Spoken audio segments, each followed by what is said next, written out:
गलिया की गलिया घूमेले धोबिनिया हर केली है अटल सुहाग रे ललनवा। दुआरा ही दुआरा घूमेले धोबिनिया हर केली है अमर सुहाग रे ललनवा। हर केली है अमर सुहाग रे ललनवा। पड़ले ही के करे जे बेटी के बियाहवा हर केली है अमर सुहाग रे ललनवा।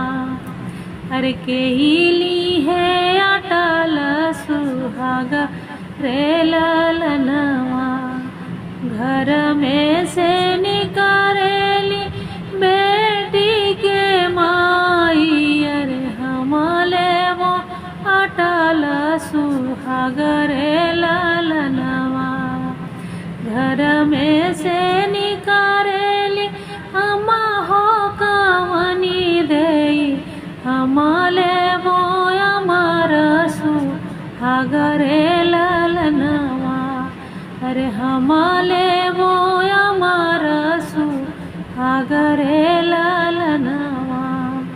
पड़ले जे हमारे ही बेटी के बियाहवा अरे हमले वो तोहरो सुहाग रे ललनवा। अरे हमले वो अमर सुहाग रे ललनवा।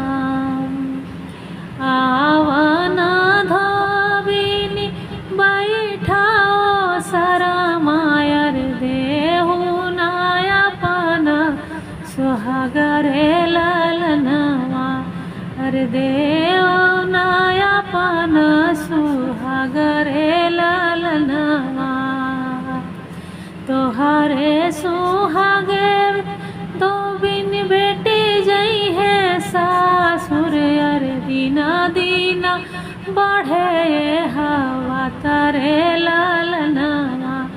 अरे दीना दीना बढ़े हवा तरे ललनवा। गलिया की गलिया घूमेले धोबिनिया अरे केली है अटल सुहाग रे ललनवा। अरे केली है अमर सुहाग रे ललनवा। अरे बढ़सु बेटी के सुहाग रे ललनवा।